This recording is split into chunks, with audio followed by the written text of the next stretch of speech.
சொல்றாங்களே அப்படின்னு நினைக்காதீங்க. இந்த மெசேஜ் முடிஞ்சோடனே உபத்திரவம் நல்லது அப்படின்னு நீங்க எல்லாரும் சொல்லுவீங்க கண்டிப்பா. சரி, இப்போ நம்ம சங்கீதம் 119 71 எடுத்துக்குவோம். Psalm 119 verses 71.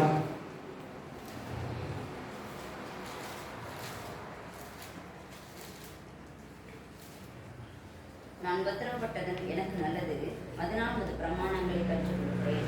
நான் உபத்திரவப்பட்டது எனக்கு நல்லது, அதனால் உமது பிரமாணங்களை கற்றுக்கொள்கிறேன். இந்த சங்கீதம் தாவீது எழுதினாரு அப்படின்னு சில பேர் சொல்றாங்க.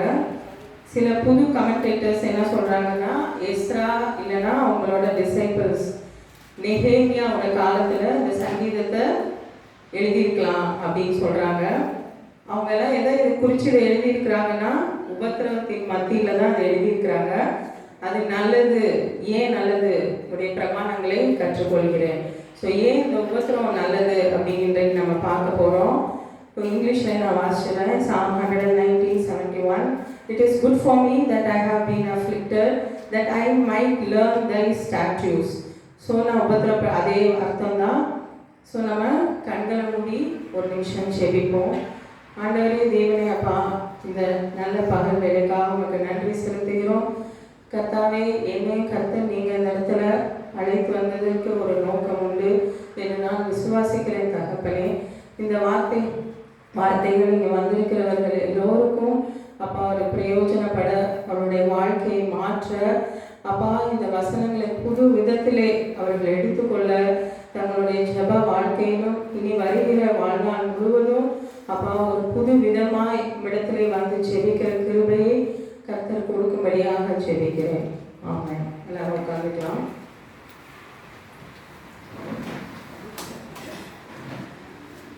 சரி, இன்றைக்கு இந்த செய்தியினுடைய தலைப்பு உபத்திரவம் நல்லது அப்படின்னு நான் கொடுத்துருக்கிறேன்.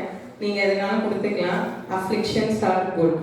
இப்போ நமக்கு உபத்திரவம் நம்ம வாழ்க்கையில வருகிறதுக்கு என்னென்ன காரணங்கள் அப்படின்னு எனக்கு கர்த்தர் வெளிப்படுத்தினதை நான் சொல்றேன். நிறைய காரணங்கள் இருக்கலாம் உபத்திரவம் வர்றதுக்கு. முக்கியமாக 3 காரணங்களை நான் உங்களோட பகிர்ந்துக்க போகிறேன். முதலாவது உபத்திரவம் வருவதற்கு காரணம் தேவனுடைய சோதனை. இரண்டாவது பாவத்தினால் வருகிற உபத்திரவங்கள். அடுத்தது அதிகாரத்தினால் வருகிற உபத்திரவங்கள். இது 3 எனக்கு கர்த்தர் வெளிப்படுத்தினதை நான் சொல்றேன். முதலாவது தேவனால் வருகிற சோதனைகள். யாருக்கு தேவனால சோதனை வந்துச்சு அப்படின்னு பார்த்தீங்கன்னா, அவங்க எல்லாருக்குமே தெரியும். யோபுக்கு என்ன சொல்றாரு? யோபுவை பத்தி கர்த்தரே சாட்சி கொடுக்கிறார். நம்முடைய வாழ்க்கை கர்த்தர் சாட்சி கொடுக்கிற வாழ்க்கையை நாம் வாழ்கிறோமா? மனுஷங்க நம்மளை பத்தி சாட்சி கொடுப்பாங்க. நல்லவங்க, எனக்கு எல்லாம் செஞ்சாங்க, நமக்கு முன்னாடி சாட்சி கொடுப்பாங்க, பின்னாடி என்ன சொல்றாங்களோ தெரியாது. ஆனா பாருங்க, தேவனே யோபுவை பத்தி சாட்சி கொடுக்கிறார். நாம் ஒரு வசனத்தை தியானிப்போம். யோபு 1வது அதிகாரம் 1லிருந்து 3 வரைக்கும் கொஞ்சம் வாசிங்க. ஊத்ஸ் தேசத்திலே யோபு என்னும் பெயர் கொண்ட ஒரு மனுஷன் இருந்தான். அந்த மனுஷன் உத்தமனும் சன்மார்க்கனும் தேவனுக்கு பயந்து பொல்லாப்புக்கு விலகுறவனுமாய் இருந்தான். அவனுக்கு 7 குமாரரும் 3 குமாரத்திகளும் பிறந்தார்கள். அவனுக்கு 7000 ஆடுகளும் 3000 ஒட்டகங்களும் 500 ஏர்மாடுகளும் 500 கழுதைகளுமாகிய மிருக ஜீவன்கள் இறந்ததும் அன்றி திரளான பணிவிடைக்காரரும் இருந்தார்கள். அதனால் அந்த மனுஷன் கிழக்கத்தி புத்திரர் எல்லாரிலும் பெரியவனாக இருந்தார். இதுல 3 வசனங்களை பார்த்தீங்கன்னா, யோபு எப்படி இருக்கிறாரு? மிகவும் செல்வந்தனா இருந்தாரு. அதுவும் இல்லாம அவர் எப்படி இருக்காரு? உத்தமனும் சன்மார்க்கனும் தேவனுக்கு பயந்து பொல்லாப்புக்கு விலகிறவனுமாய் இருக்கிறார். அப்ப இது மாதிரி எல்லாம் கர்த்தர் அவரை அநேகமாய் ஆசீர்வதித்திருக்கிறார். அடுத்து பார்த்தீங்கன்னா, அதே யோபு 1வது அதிகாரம் 7 to 10 வாசிங்க. கர்த்தர் சாத்தானை பார்த்து, நீ எங்கே இருந்து வருகிறாய் என்றார். சாத்தான் கர்த்தருக்கு பிரதியுத்தரமாக, பூமியெங்கும் உலாவி அதில் சுற்றி தெரிந்து வருகிறேன் என்றார். கர்த்தர் சாத்தானை நோக்கி, என் தாசனாகிய யோபின் மேல் கவனம் வைத்தாயோ? உத்தமனும் சன்மார்க்கனும் தேவனுக்கு பயந்து பொல்லாப்புக்கு விலகிறவனுமாகி அவனைப் போல பூமியில் ஒருவனும் இல்லை என்றார். அதற்கு சாத்தான் கர்த்தருக்கு பிரதியுத்தரமாக, யோபு விருதாவாக தேவனுக்கு பயந்து நடக்கிறான். நீர் அவனையும் அவன் வீட்டையும் அவனுக்கு உண்டான எல்லாவற்றையும் சுற்றி வேலி அடைக்கவில்லையோ? அவன் கைகளின் கிரியையை ஆசீர்வதித்தீர். அவனுடைய சம்பத்து தேசத்தில் பெருகிற்று. ஆனாலும் உம்முடைய 10 வரைக்கும் போதும். அப்ப பாருங்க, 7வது வசனத்துல கர்த்தர் சாத்தானை பார்த்து, நீ எங்கே இருந்து வருகிறாய்?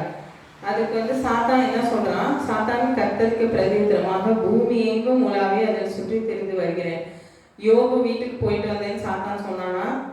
இல்ல, நான் பூமியில சுற்றி உலாவி வருகிறேன் தான் சொன்னான். திருப்பி கர்த்தர் தான் என்ன கேட்கிறாரு? என் தாசனாகி யோபின் மேல் கவனம் வைத்தாயோ? நம்ம எல்லாரும் என்ன நினைக்கிறோம்? சாத்தான் தான் போய் யோபு துன்பப்படுத்திட்டான்னு நினைக்கிறோம். ஆனா கர்த்தர் தான் கேட்கிறார், நீ போய் பார்த்தியா யோபுவ?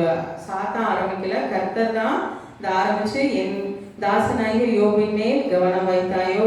கர்த்தரே சாட்சி கொடுக்கிறார் பாருங்க. உத்தமனும் சன்மார்க்கனும் தேவனுக்கு பயந்து பொல்லாப்புக்கு விலகிலுமா இருக்கிறவனை போல் பூமியில ஒருவனும் இல்லை.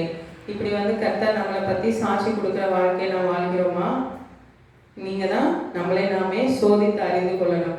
அதற்கு சாத்தான் என்ன சொல்றான்? விருதாவாகவும் உங்களுக்கு பயந்து நடக்கிறான். அவனையும் அவன் வீட்டையும் நீங்க வேலையடைத்து பாதுகாத்ததுனாலதான் என்ன பண்றாரு? அவனை ஆசீர்வதிக்கிற அப்படின்றாரு. அடுத்தது, ஆனாலும் இல்ல, அடுத்து யோபு 2வது அதிகாரம் 4வது வசனம் வாசிங்க. சாத்தான் கர்த்தருக்கு பிரதியுத்தரமாக, தோளுக்கு பதிலாக தோலையும் தன் ஜீவனுக்கு பதிலாக தனக்கு உண்டான எல்லாவற்றையும் மனுஷன் கொடுத்து விடுவான். ஆனாலும் நீர் உம்முடைய 7 வரைக்கும் வாசிங்க. ஆனாலும் நீர் உம்முடைய கையை நீட்டி அவன் எலும்பையும் அவன் மாம்சத்தையும் தொடுவீரானால், அப்பொழுது அவன் உமது முகத்துக்கு எதிரே உண்மை புசிக்கிறானோ பார் என்றார். அப்பொழுது கர்த்தர் சாத்தானை நோக்கி, இதோ அவன் உன் கையில் இருக்கிறான், ஆகிலும் அவன் பிராணை மாத்திரம் தப்பிவிடு என்றார். அப்பொழுது சாத்தான் கர்த்தருடைய சந்நிதியை விட்டு புறப்பட்டு யோபின் உள்ளங்கால் தொடங்கி அவன் உச்சந்தலை மற்றும் கொடிய பற்களால் அவனை பாதித்தார். முதல்ல பாத்தீங்கன்னா, மேல நீங்க 1வது எல்லா வசனத்தையும் தியானிக்க நேரம்லாம் நானே சொல்லிடுறேன். 1வது அதிகாரத்துல பாத்தீங்கன்னா, அவருடைய 7 குமாரர் 3 குமாரத்திகள் இருந்தாங்க. எல்லாருமே இறந்து போயிடுவாங்க. அவருடைய செல்வம், ஒட்டகம், ஆடு மாடு எல்லாமே போயிடும். அடுத்து திருப்பியும் சாத்தான் கர்த்தருடைய சந்ததியில நிற்கிறான். அப்ப என்ன சொல்றாங்க? இதெல்லாம் இழந்து போயிட்டா கூட நம்ம திருப்பி சம்பாதிச்சுக்கலாம். அவனை ஜீவனை தொடுங்க, அவனுடைய உடம்பை தொட்டு நீங்க வியாதியை கொடுத்தீங்கன்னா கண்டிப்பா உங்களை விட்டு பின்வாங்குவான் அப்படின்னு சொல்றாரு. சாத்தான் சொல்றான். அதுக்கு கர்த்தர் என்ன சொல்றாரு? அவனுடைய ஜீவனை மட்டும் விட்டுட்டு உன் இஷ்டப்படி அவனை ஒப்பு கொடுக்கிறேன்றாரு. அப்போ என்ன ஆகுது? உச்சந்தலைந்த உள்ளங்கால் வரைக்கும் என்ன ஆகுது? கொடிய பருக்கள் வருகிறது. சரி, இப்போ இதெல்லாம் யோபுக்கு நடந்த சோதனைகள். அப்ப இந்த சோதனை வேலையில யோபு என்ன செய்கிறார்? இது போன்ற ஒரு சோதனை வேலை நமக்கு வந்தா நம்மளாம் என்ன செய்வோம்?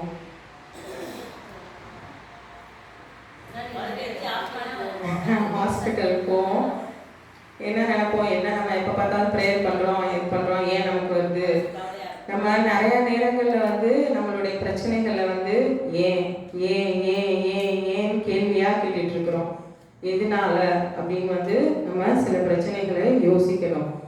ஒய் ஒய் ஒய் அப்படின்னு தான் நம்ம கேள்வி கேட்டுட்டு இருக்கிறோம். ஹவு, ஏன் ஏன் வந்துச்சு, ஏன் இந்த பிரச்சனை வந்துச்சு, ஏன் வந்துச்சு அப்படின்னு நம்மளுடைய சிந்தனைகளை நம்ம மாற்றிக்கொள்ளணும். நம்ம சில நேரம் என்ன பண்ணுவோம்? கர்த்தர் இடத்துல ஆர்கியூ பண்ணுவோம். ஏன் அவங்களாம் இப்படி பண்றாங்க, அவங்களாம் என்னென்னமோ பண்றாங்க, அவங்களுக்குலாம் உடம்பு நல்லா தான் இருக்கு, ஏன் எனக்கு மட்டும் இந்த வியாதி, ஏன் எனக்கு மட்டும் இந்த பாடுகள்? நம்ம ஏன் சொல்றத நிறுத்திடணும். எதனால் அப்படின்னு நம்ம கர்த்தர்கிட்ட கேட்க பழகணும். அப்ப யோபு சோதனையில என்ன செய்தார் பாருங்க. யோபு 4வது அதிகாரம் யோபு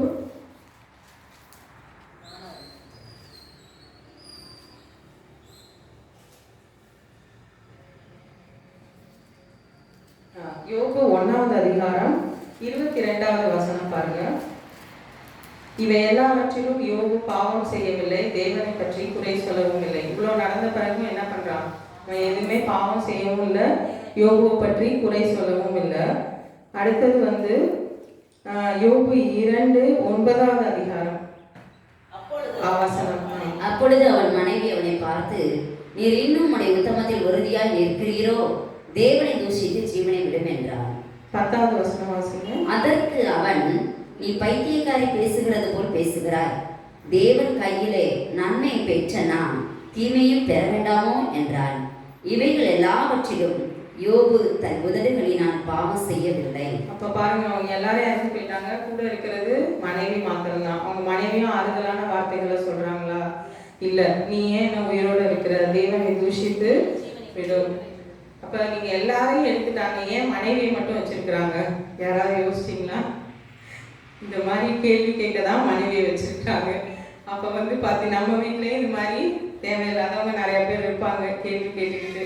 அவங்களையும் வச்சிருக்காங்கன்னா கர்த்தர் ஏதாவது ஒரு நோக்கம் இருக்கும். அப்ப அதுவும் அவர்கள் மூலமா கூட என்ன செய்யலாம், நமக்கு விசுவாசத்தை கர்த்தர் வர்த்திக்க செய்வார். அதற்கு அவர் என்ன சொல்றாரு பாருங்க, நீ இன்னும் உடைய உத்தமத்திலே உறுதியா நிற்கிறான்னு கேட்கறதுக்கு என்ன சொல்றாங்க? நன்மையை பெற்றனா தீமையை பெற வேண்டாமா? இப்போ இவ்வளோ நன்மைகளை நாம் பெற்றிருக்கிறோம். அந்த நன்மையெல்லாம் ஒரே ஒரு தீமை வரும்போது நமக்கு என்ன செய்யுது? அந்த நன்மைகள் எல்லாம் மறந்து போயிடுது. அந்த நேரத்திலையும் நாம் நன்மைகளை நினைக்க வேண்டும். அடுத்தது ரோமர் 12:12 எடுங்க. ரோமர் 12வது அதிகாரம் 12வது வசனம் வாசிக்கலாம். நம்பிக்கையிலே சந்தோஷமாய் இருங்கள், உபத்திரவத்திலே பொறுமையாய் இருங்கள், ஜெபத்திலே உறுதியாய் தரித்திருங்கள். நம்பிக்கையில எப்படி இருக்கணும்? நம்ம சந்தோஷமா இருக்கணும், உபத்திரவத்துல பொறுமையா இருக்கணும், ஜெபத்திலே உறுதியா இருக்கணும். இப்போ நம்பிக்கையில நம்ம சந்தோஷமா இருக்கிறது கஷ்டமான விஷயம் இல்லை. நமக்கு நம்பிக்கை இருக்கும், கர்த்தர் செய்வார், சந்தோஷமா இருப்போம். ஆனா நம்ம உபத்திரவத்துல பொறுமையா இருக்கிறோமா? கண்டிப்பா நமக்கு பொறுமை இருக்காது. சீக்கிரம் நமக்கு ஆண்டவருக்கு வந்து விடுதலை கொடுக்கணும் அப்படிதான் நம்ம நினைப்போம். நம்ம என்ன சொல்றாங்க? உபத்திரவத்துல பொறுமையா இருக்கணும், அந்த உபத்திரம் வரும்போது ஜெபத்துல உறுதியாய் தரித்திருக்கணும். அடுத்த யோபு 23:10 வசனம். 23வது அதிகாரம் 10வது வசனம். யோபு 23வது அதிகாரம் 10வது வசனம். ஆனாலும் நான் போகும் வழியை அவர் அறிவார், அவர் என்னை சோதித்த பின் நான் பொன்னாக விளங்குவேன். கர்த்தருக்கு தெரியாம நம்மளுடைய வாழ்க்கையில எந்த விஷயமே நடக்காது. நமக்கே தெரியாது நம்ம எந்த வழியில போகிறோம். ஆனால் கர்த்தர் என்ன செய்வார்? நம்முடைய வழிகளை அறிந்திருக்கிறார். அவர் என்னை சோதித்த பின் பொன்னாக விளங்குவேன். நம்ம சோதனை காலங்கள்ல இருக்கலாம், நீ ஏன் அப்படின்னு கேள்வி கேட்டுட்டு இருக்கலாம். ஆனா இதெல்லாம் ஒரு காரணத்துக்காக தான். நீங்க அந்த சோதனை முடிவில் நீங்க பொறுமையாக இருக்கணும். எந்த விதத்திலையும் கர்த்தரை தூஷிக்க கூடாது. உபத்திரவத்துல பொறுமையா இருந்து நம்ம ஜெபத்துல உறுதியா இருக்கணும். முடிவு எப்படி இருந்தது? அவரே வந்து சாட்சி சொல்றாரு, சுத்த பொன்னாக விளங்குவேன் என்று கர்த்தர் சொல்கிறார். அவருக்கு வந்து அந்த 23வது அதிகாரத்துல வந்து சுத்தம் கிடைக்கல. கடைசியில நீங்க 42வது அதிகாரத்துல தான் அவருக்கு முழுமையான விடுதலை கிடைத்தது. ஆனாலும் வந்து அவர் வாயினால பாவம் செய்யவில்லை. உறுதியா என்ன சொல்றாரு? கண்டிப்பா என்னை கர்த்தர் சுகமாக்குவார், எனக்கு எல்லாவற்றையும் தருவார். இது வந்து எனது சோதனையின் காலம், என்னை சோதித்த பின் நான் பொன்னாக விளங்குவேன் அப்படின்னு வந்து கர்த்தர் சொல்கிறார். அடுத்து பாருங்க, இந்த சோதனையிலிருந்து எப்படி வெளியில வந்தார் யோபு. யோபு 42:10 அதிகாரம். யோபு 42வது அதிகாரம் 10வது வசனம். யோபு தன் சிநேகிதருக்காக வேண்டுதல் செய்த போது கர்த்தர் அவன் சிறையிருப்பை மாற்றினார். யோபுக்கு முன்னிருந்த எல்லாவற்றை பார்க்கிலும் இரண்டத்தனையாய் கர்த்தர் அவனுக்கு தந்தருளினார். அப்பொழுது அவனுடைய எல்லா சகோதரிகளும் இப்ப பாருங்க, இந்த சோதனையில இருந்து எப்படி வந்து வெளியில வந்தான்னு பாருங்க. யோபு தன் சிநேகிதருக்காக வேண்டுதல் செய்த போது கர்த்தர் அவன் சிறையிருப்பை மாற்றினார். அவனே வந்து என்ன செய்யறான்? ரொம்ப கஷ்டத்துல துன்பத்துலதான் இருக்கான். ஆனா வந்து அதுக்கு முன்னாடி யோபு 42ல அந்த 10க்கு மேல உள்ள வசனங்கள்லாம் நீங்க வாசிச்சு பார்த்தீங்கன்னா, யோபுக்கு வந்து 3 ஃப்ரெண்ட்ஸ் இருப்பாங்க. அவங்க வந்து என்ன பண்ணுவாங்க, இவர் உடம்பு சரியில்லைன்னு சொல்லிட்டு பார்க்க வருவாங்க. ஆனா வந்து என்ன பண்ணுவாங்க, ஒரு ஆறுதலான வார்த்தைகளை சொல்ல மாட்டாங்க. நீ ஏதோ பாவம் பண்ணியிருக்க, நீ ஏதோ தப்பு பண்ணியிருக்க, அதனால தான் உனக்கு இந்த வேதனை அப்படின்னு சொல்லி வேதனைப்படுத்துவாங்க. ஒரு கட்டத்தில் வந்து ஆண்டவரே வந்து அவங்க தூஷிச்சுருவாங்க. அப்போ கர்த்தர் என்ன சொல்லுவார், நீ உன் ஃப்ரெண்ட்ஸ்க்காக ப்ரேயர் பண்ணணும் அப்படின்னு சொல்லுவார். யோபு வந்து அந்த நிலைமையிலே அவருக்கே வந்து ரொம்ப பரிதாபமான நிலைமையில இருக்காரு. அப்போ ஆண்டவர் என்ன சொல்றாரு, உன் சிநேகிதருக்காக நீ ப்ரேயர் பண்ணணும் அப்படின்னு சொல்றாரு. நீங்க முன்னாடி வசனங்கள்லாம் வாசிச்சு பார்த்தீங்கன்னா தெரியும். அப்போ என்ன பண்றாரு, அதே மாதிரி யோபு தன் சிநேகிதருக்காக வேண்டுதல் செய்த உடனே என்ன ஆகுது, கர்த்தர் அவன் சிறையிருப்பை மாற்றினார். இப்போ நம்மளுடைய வேதனையில நம்ம எத்தனை பேர் வந்து அடுத்தவங்களுக்காக நம்ம ப்ரேயர் பண்றதுக்கு ரெடியா இருக்கோம். நமக்கே ப்ரேயர் பண்ண ஆள் 10 பேர் வேணும் அப்படின்ற மாதிரி இருக்கு. அப்போ நம்ம இந்த நிலைமையில அடுத்தவங்களுக்காக ப்ரேயர் பண்ணணும் அப்படின்னு வந்து கர்த்தர் சொல்றாரு. சிநேகிதருக்காக ப்ரேயர் பண்ணதுக்கு அப்புறம் தான் என்ன ஆச்சு, ஒரு விடுதலை கிடைத்தது. அடுத்து யோபுனோட முடிவு வந்து எல்லாருக்கும் தெரியும். யோபு 42, 11, 12, 14 வரைக்கும் வாசிச்சோம். அப்பொழுது அவனுடைய எல்லா சகோதரரும் சகோதரிகளும் முன் அவனுக்கு அறிமுகமான அனைவரும் அவனிடத்தில் வந்து அவன் வீட்டில் அவனோட போஜனம் பண்ணி கர்த்தர் அவன் மேல் வரப்பண்ணின சகல தீங்கின் நிமித்தம் அவனுக்காக அங்கலாய்த்து அவனுக்கு ஆறுதல் சொல்லி அவரவர் ஒவ்வொரு தங்க காசையும் அவரவர் ஒவ்வொரு பொன் ஆபரணத்தையும் அவனுக்கு கொடுத்தார்கள். கர்த்தர் யோபின் முன்னிலைமையை பார்க்கலும் அவன் பின்னிலைமையை ஆசீர்வதித்தார். 14,000 ஆடுகளும் 6,000 ஒட்டகங்களும் 1000 ஏர்களும் 1000 கழுதைகளும் அவனுக்கு உண்டாயின. 7 குமாரரும் 3 குமாரத்திகளும் அவனுக்கு பிறந்தார்கள். மூத்த மகளுக்கு எபிமால் என்றும் 2ஆம் மகளுக்கு எசியால் என்றும் 3ஆம் மகளுக்கு கேரனா என்றும் பெயரிட்டார். அப்படியே 17 வரைக்கும் வாசிச்சோம். தேசத்தில் எங்கும் யோபின் குமாரத்திகளைப் போல சௌந்தரியமான பெண்கள் காணப்படவில்லை. அவர்கள் தகப்பன் அவர்கள் சகோதரரின் நடுவிலே அவர்களுக்கு சுதந்திரம் கொடுத்தான். இதற்கு பின்பு யோபு 140 வருஷம் உயிரோடு இருந்து 4 தலைமுறையாக தன் பிள்ளைகளையும் தன் பிள்ளைகளுடைய பிள்ளைகளையும் கண்டான். யோபு நெடுநாள் இருந்து பூர்ண வயதுள்ளவனாய் மரித்தான்.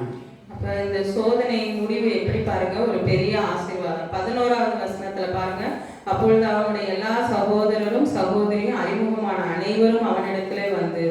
அப்ப யோபு கஷ்டப்பட்டு இருந்தவங்களாம் இவங்க எங்க போனாங்க, யாருமே வரல. அவ்வளோ சகோதரிகள் அறிமுகமானவர்கள் எல்லாரும் வந்து அவனோட போஜனம் பண்ணி என்ன செய்யறாங்க, தங்க காசு எல்லாத்தையும் கொடுக்குறாங்க. இவங்க முன்னாடி வந்து ஹெல்ப் பண்ணியிருக்கலாமே. அப்ப நம்மளுடைய சோதனை காலங்கள்ல நம்ம கர்த்தரை மாத்திரம் தான் நோக்கி பார்க்கலாம். மனுஷனுடைய உதவி விருதா. அவங்க எல்லாம் நமக்கு சப்போர்ட்டிவா இருப்பாங்க, அவங்க கெட்டவங்க நான் சொல்ல வரல. ஆனா எல்லாவற்றிற்கும் மேலாக சோதனை காலங்கள்ல நம்ம முதலாவது தேவனுடைய நீதியின் ராஜ்யத்தை தான் தேடணும். நம்ம நல்லா சந்தோஷமா இருக்கும் போது நல்லா உற்சாகமா ப்ரேயர் பண்ணுவோம். ஆனால் சோதனை காலங்கள்ல நம்ம ப்ரேயர் பண்றோமா? அது குறிப்பா என்ன சொல்றாங்க, ஃப்ரெண்ட்ஸ்க்காக ப்ரேயர் பண்ணுங்க அப்படின்றாங்க. நம்மளுடைய ஜெபம் எத்தனை நாட்கள் வந்து நம்ம அடுத்தவங்களுக்காக ஜெபிச்சிருக்கோம். நம்ம அரை மணி நேரம் ப்ரேயர் பண்றோம்னா அதுல எவ்வளோ நேரம் வந்து நம்ம அடுத்தவங்களுக்காக ஜெபிச்சிருக்கோம். நம்மளுக்காக ஜெபிக்கிற ஜெபம் தான் நிறையா இருக்குது அப்படின்னு நான் நினைக்கிறேன். நான் ஃபர்ஸ்ட் அப்படிதான் ஜெபிச்சுக்கிட்டு இருந்தேன். நமக்காக ஜெபிப்பது தப்பு இல்லை. ஆனால் வந்து நம்மை விட இன்னும் ஆண்டவரை அறியாத இருளில் இருக்கிற கஷ்டப்படுற ஜனங்கள் அநேகமாக இருக்காங்க. நமக்கு எப்போவுமே சோதனைகள் பிரச்சனைகள் இருந்துக்கிட்டே தான் இருக்கும். நம்ம பிரச்சனையே ஆண்டவர்கிட்ட சொல்லிக்கிட்டே எத்தனை வருஷம் தான் நம்ம இருப்போம். சொல்லணும், கண்டிப்பாக சொல்லணும் தான். ஆனாலும் அதில் நமக்கு ஒரு 10 நிமிஷம் ப்ரேயர் பண்ணால் ஒரு 5 நிமிஷம் கண்டிப்பாக ஒரு ரட்சிப்புக்காக ப்ரேயர் பண்ணலாம். உங்கள் ஃப்ரெண்ட்ஸ் ரட்சிக்கப்படணும்னு ப்ரேயர் பண்ணலாம். உங்கள் கிராமத்தில் இருக்கவங்க, வீட்டில் இருக்கவங்க ரட்சிக்கப்படணும். நீங்கள் பார்க்குறீங்க அவங்க என்னெல்லாம் துன்பம் அனுபவிச்சுட்டு இருக்காங்கன்னு. நீங்கள் ஒரு சின்ன ப்ரேயர் பண்ணலாம். இப்போ ப்ரேயர் பண்ணும்போது தான் பாருங்க யோபுக்கு எவ்வளோ ஒரு ஆசீர்வாதம். இங்கே கூட இருந்த சுற்றி இருந்தவங்கலாம் எங்கே இருந்தாங்கன்னே தெரியல. இப்போ வந்து காசு, தங்கம் எல்லாத்தையுமே கொடுக்குறாங்க பாருங்க. அவன் முன்னிலைமை பார்க்கிலும் பின்னிலைமை ஆசீர்வதிக்கப்பட்டது. அதே 7 குமாரர் 3 குமாரத்திகள் திருப்பி பிறக்கிறாங்க. அவங்க குமாரத்திகளை போல அழகுள்ளவங்க யாருமே இல்லை. அதுக்கப்புறம் என்ன ஆகுது, இதற்கு பின்பு யோபு 140 வருஷம் உயிரோடு இருந்து, இவனுக்கு வியாதி வந்தப்ப இன்னும் ஒரு 50 வயசு 60 வயசு 70 தெரியல.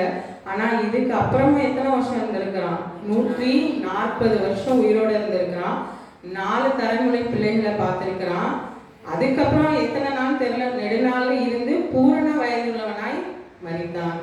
அப்போ அவன் வந்து அந்த சாம்பல்ல உட்காந்து ஓடை எடுத்து பருக்களை எல்லாம் சொரிச்சிட்டு இருக்கான்னு சொல்லி இந்த யோபு படிச்சீங்கன்னா உங்களுக்கு தெரியும். அப்போ அதிக பாடுபட்டவங்கன்னு சொன்னோன்னா நமக்கு பைபிளில் யார் ஞாபகம் வருவாங்க? யோபு தான் ஞாபகம் வருவாங்க. அப்படி இருந்த ஒரு மனிதனுடைய வாழ்க்கை வந்து இப்படி மாறி இருக்கு. ஏன் அப்படின்னா கர்த்தர் வந்து சாட்சி கொடுக்கிறார், அவன் சன்மார்க்கன், உத்தமன், கர்த்தருக்கு பயந்தவன். இப்போ நம்முடைய வாழ்க்கை வந்து நம்ம மற்றவங்களை திருப்திப்படுத்த தான் நினைக்கிறோம். அவங்க நல்லவங்கன்னு சொல்லணும், இவங்க நல்லவங்கன்னு சொல்லணும். நம்மளுடைய வாழ்க்கை வந்து கர்த்தர் நமக்கு சாட்சி கொடுக்குற வாழ்க்கையா இருக்கா? இப்போ இதே மாதிரி யோபு மாதிரி சாத்தான் வந்து கர்த்தருடைய சமூகத்தில் உங்களை போய் குற்றப்படுத்துறான் அப்படின்னா கர்த்தர் வந்து நம்மளை பற்றி சாட்சி சொல்லணும். யோபு மாதிரி சாட்சி சொல்லணும். அப்படிப்பட்ட வாழ்க்கை நம்ம வாழ்கிறோமா? நம்ம தான் நம்ம வழிகளை சிந்தித்து ஆராய்ந்து கொள்ளணும். மனுஷர்கள் புகழ்வது வீண், அது இங்கேதான் முடிச்சு போயிடும். பரலோகத்தில் போனதுக்கப்புறம் கர்த்தர் என்ன சொல்கிறாரோ அதுதான். அப்போ பிசாசு போய் இப்போ உங்களுக்கு சோதனைகள்லாம் வருதுன்னா கர்த்தர் உண்டாக்குகிறாரா? இல்லை. ஃபஸ்ட்டு சோதனை இது என்னது? நம்ம கர்த்தர் இந்த சோதனையை உருவாக்கி இருக்கிறார். நிறைய சோதனைகள் பிசாசுனால வருது. அப்போ பிசாசு போய் உங்களை பற்றி இப்படி சொல்லும் போது அவன் வந்து அப்படிதான் ப்ரேயர் பண்ண மாட்டான், எதுவுமே பண்ண மாட்டான் அப்படின்னு கர்த்தர் அப்படி நம்மளை பற்றி சொல்கிறாரா? இல்லை வந்து யோபு மாதிரி நம்மளை சாட்சி கொடுக்குறாரா? யோபு மாதிரி நம்ம மாறணும். துன்மார்க்கணும் இல்லை, கர்த்தருக்கு பயந்து நடக்கிறவங்களா கர்த்தர் சாட்சி கொடுக்குற வாழ்க்கையை நாம் வாழ கற்றுக்கொள்ளணும். இந்த ஃபர்ஸ்ட் சோதனை வந்து கர்த்தரை கொடுத்தது, அதில் வந்து யோபு ஜெயிச்சிட்டார். அடுத்த உபத்திரவம் வந்து இதில் நான் ஷார்ட்டாக என்ன பார்த்தோம்னு சொல்லிடுறேன். ஃபர்ஸ்ட் தேவனால் வருகிற சோதனை யோபுக்கு வந்தது. அவர் முன்னாடி எப்படி வாழ்ந்தார், கர்த்தர் எப்படி சாட்சி கொடுத்தார், அந்த சோதனையில் அவர் என்ன செய்தார், உதவிகளால் பாவம் பண்ணவில்லை.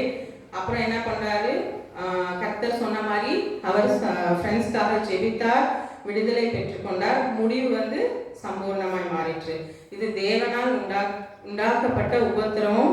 அதில் யோபு பாஸ் ஆகி ஜெயிச்சிட்டார். அடுத்த ரெண்டாவது உபத்திரவம் பாருங்க, பாவத்தினால் வருகிற சோதனை. இது பாவத்தினால் வருகிற சோதனை வந்து யாருக்கு அப்படின்னு பார்த்தீங்கன்னா தாவீதுக்கு. இதையும் நீங்கள் அநேகர் வந்து தியானிச்சிருப்பீங்க. இப்போ ஒரு வசனம் வந்து எடுத்துக்கோங்க. அப்போஸ்தலர் 13ஆம் அதிகாரம் 22ஆம் வசனம்.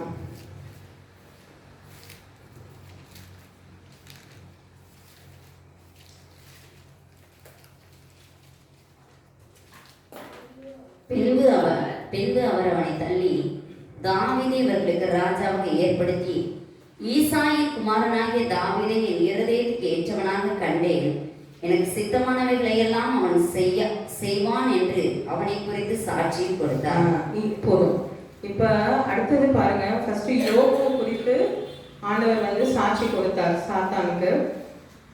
இப்போ பாருங்க, தாவீதை குறித்து என்ன சொல்றார்? ஈசாயின் குமாரன் ஆகிய தாவீது என் இருதயத்திற்கு ஏற்றவனாக கண்டேன், எனக்கு சித்தமானவைகள் எல்லாம் அவன் செய்வான். இப்போ ஃபர்ஸ்ட் வந்து யோபுவை பத்தி என்ன பார்த்தோம்? உத்தமன், சன்மார்க்கன், தேவனுக்கு பயந்து நடக்கிறவன்.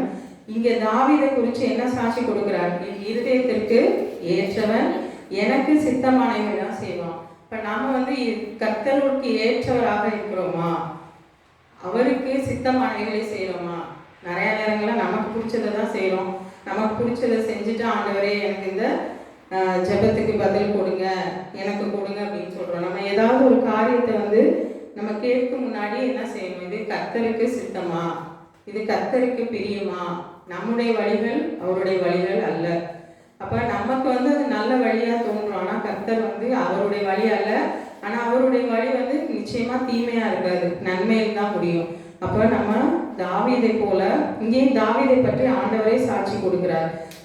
இருதயத்திற்கு ஏற்றவன், எனக்கு சித்தமானவைகளை செய்வான்.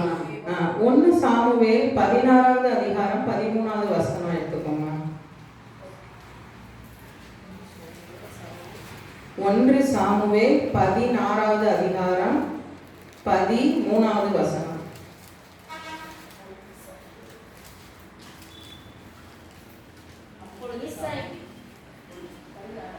16வது அதிகாரம் 13வது வசனம். ஈசாயினுடைய 3 மூத்த குமாரர் சவுலோடே கூட யுத்தத்திற்கு போயிருந்தார்கள்.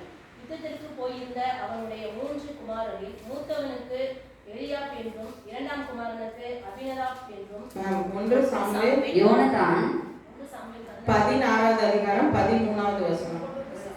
அப்பொழுது சாமுவேல் தைல பொம்மை எடுத்து அவனை அவன் சகோதரர் நடுவிலே அபிஷேகம் பண்ணினான். அந்நாள் முதற்கொண்டு கர்த்தருடைய ஆவியானவர் தாவீதின் மேல் வந்து இறங்கியிருந்தார். இப்ப பாருங்க கர்த்தர் வந்து சவுல் வந்து தான் ஃபர்ஸ்ட் இஸ்ரவேலுடைய ஃபர்ஸ்ட் ராஜா யாரு? சவுல் வந்து கர்த்தருக்கு பிரியமில்லாத காரியங்கள்லாம் செய்யறான், அவன் கீழ்ப்படியாம போறான். இப்ப அடுத்த ஆண்டவர் என்ன பண்றாரு? சாமுவேலை வச்சு நீ தாவீதை போய் அபிஷேகம் பண்ணு அப்படின்னு சொல்றாரு. அதே போல சாமுவேல் வந்து தாவீதை போய் அபிஷேகம் பண்றான். அங்க வந்து என்ன சொல்றாரு பாருங்க, சாமுவேல் எண்ணெய் நிரப்பிய கொம்பை எடுத்து கர்த்தருடைய அபிஷேகம் பண்ணினா, கர்த்தருடைய ஆவியானவர் அன்று முதல் தாவீது மீது பெரும் வல்லமையோடு வந்தார். அப்ப ஃபர்ஸ்ட் வந்து கர்த்தர் சாட்சி கொடுக்கிறார், அடுத்து வந்து அபிஷேகித்திருக்கிறார் தாவீதை. கர்த்தருடைய ஆவியானவர் அவரோடு இருக்கிறார், இப்ப வல்லமையோடு இருக்கிறார். வல்லமையோடு இருந்ததுனால கோலியாத்தை வந்து முறியடிச்சாரு. அப்ப இப்படிப்பட்ட சாட்சியுள்ள வாழ்க்கை வாழ்றாரு, கர்த்தர்னால அபிஷேகம் பெற்றிருக்கிறாரு, வல்லமையோடு இருக்கிறாரு. ஆனா அவர் செய்த ஒரு காரியம் பாருங்க, ஒரு பாவத்துல வந்து மாட்டிக்கொள்கிறார். 2 சாமுவேல் 11வது அதிகாரம் 2வது வசனம். ஒரு நாள் சாயங்காலத்தில் தாவீது தன் படுக்கையில் இருந்து எழுந்து அரண்மனை உப்பரிகையின் மேல் உலாவிக் கொண்டிருக்கும் போது ஸ்நானம் பண்ணுகிற ஒரு ஸ்திரீயை உப்பரிகையின் மேல் இருந்து கண்டான். அந்த ஸ்திரீ மிகவும் சௌந்தரியமாய் இருந்தாள். அப்ப பாருங்க, இப்படி ஒரு அபிஷேகம் பெற்ற மனிதன், இப்படி வல்லமையாய் வந்து தேவனுடைய ஆவியினால நிரப்பப்பட்ட மனிதன் வந்து என்ன செய்யறாரு? ஒரு நேரத்துல இடறி விழுகிறார். இது வந்து யாரு? இது வந்து கர்த்தர் கொடுக்கிற சோதனை, பிசாசு கொடுக்கிற சோதனையும் அல்ல. நம்மளை என்ன பண்றோம்? பாவத்துக்கு உட்படுத்தி கொள்கிறோம். அப்ப எவன் ஒருவன் ஒரு பெண்ணை வந்து பார்த்தாலே என்ன செய்யறாங்க? கண்ணால பார்த்தாலே நீ விபச்சாரம் செய்கிறாய் அப்படின்னு வந்து வசனம் சொல்கிறது. அப்ப அவன் வந்து என்ன பண்ணிருக்கலாம்? அந்த இடத்துல இருந்து விலகி போயிருக்கலாம். அவன் அந்த தப்பை மாத்திரம் பண்ணல, நீங்க பின்னாடி நீங்க வாசிச்சீங்கன்னா அந்த ஸ்திரீயை வைத்து அநேக தப்பை வந்து பண்ணிட்டான். அதனால என்ன ஆகுது? நிறைய விளைவுகள் வருது. மத்தேயு 6ஆம் அதிகாரம் 22வது வசனம் எடுங்க.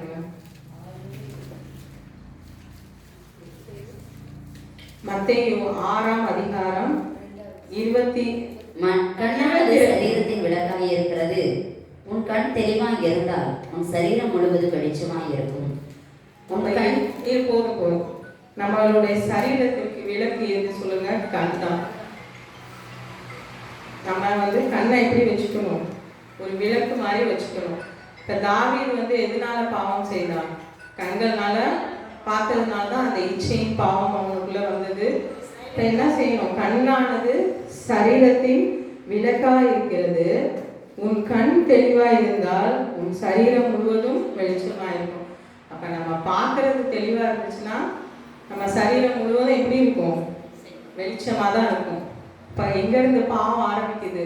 கண்கள்ல இருந்து ஆரம்பிக்குது. அதனாலதான் வசனம் தெளிவா சொல்லியிருக்காங்க, சரீரத்திற்கே விளக்கு எது? கண் தான். அப்ப நம்ம வந்து இன்னைக்கு எல்லார்கிட்டையும் மொபைல் இருக்கு. எல்லா பாவமும் எது வழியா தான் வருது? கண்கள் வழியா தான் வருது. இப்போ ஒரு நாள் என்ன பண்ணணும்? நம்ம கண்கள்ல பரிசுத்தத்தை ஃபர்ஸ்ட் கேட்கணும். அப்ப தாவீது இந்த கண்கள்னால பாவம் செய்தனால தான் பின்னாடி அநேக உபத்திரவங்களை மேற்கொண்டான். அதே 2 சாமுவேல் 11:5வது வசனம் நான் சொல்லிடுறேன். அந்த ஸ்திரீ கர்ப்பந்தரித்து நான் கர்ப்பவதி என்று தாவீதுக்கு அறிவிக்கும்படி ஆண் அனுப்பினான். அப்பொழுது தாவீது ஏத்தியனாகிய உரியாவை என்னிடத்தில் அனுப்பு என்று யோவாபினிடத்திற்கு ஆள் அனுப்பினான். அப்படியே யோவாப் உரியாவை தாவீதிடத்திற்கு அனுப்பினான். உரியாவிடத்தில் வந்தபோது தாவீது அவனை பார்த்து, யோவாப் சுகமாய் இருக்கிறானா? ஜனங்கள் சுகமாய் இருக்கிறார்கள். யுத்தத்தின் செய்தி நற்செய்தியா என்று விசாரித்தான். பின்பு தாவீது உரியாவை நோக்கி, நீ உன் வீட்டிற்கு போய் பானசுத்தி செய் என்றான். உரிய ராஜ அரண்மனையிலிருந்து புறப்பட்ட போது ராஜாவிடத்திலிருந்து உச்சிதமான பதார்த்தங்கள் அவன் பின்னாலே அனுப்பப்பட்டது. ஆனாலும் உரியா தன் வீட்டிற்கு போகாமல் ராஜ அரண்மனையின் வாசலிலே தன் ஆண்டவனுடைய எல்லா சேவகரோடு கூட படுத்துக் கொண்டிருந்தான். உரியா தன் வீட்டிற்கு போகவில்லை என்று தாவீதுக்கு அறிவிக்கப்பட்ட போது தாவீது உரியாவை நோக்கி, நீ பயணத்திலிருந்து வந்தவன் அல்லவா? நீ உன் வீட்டிற்கு போகாதிருக்கிறது என்ன என்று கேட்டான். இப்ப அடுத்தது ஃபர்ஸ்ட் ஒரு தப்பு பண்ணிடுறாரு. ஒரு பாவம் வந்து பாருங்க, கர்ப்பம் தெரித்து பெரிய பாவமா மாறிக்கிட்டே வருது.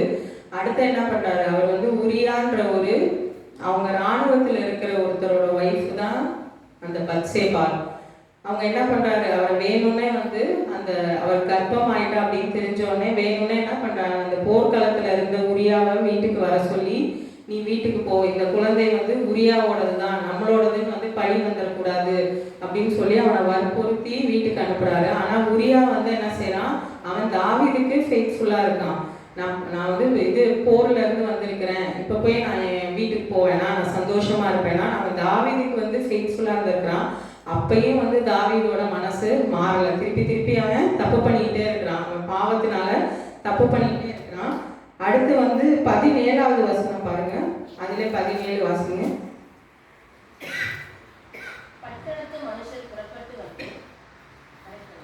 பட்டணத்து மனுஷர் புறப்பட்டு வந்து யோவாபோடு யுத்தம் பண்ணுகையில் தாவீதின் சேவகராகிய ஜனத்தில் சிலர் பட்டார்கள். ஏத்தியனாகிய உரியாவும் செத்தான். அப்பொழுது யோவாப் அந்த யுத்தத்தின் செய்திகளை எல்லாம் தாவீதுக்கு அறிவிக்க ஆளனை அடுத்தது பாருங்க,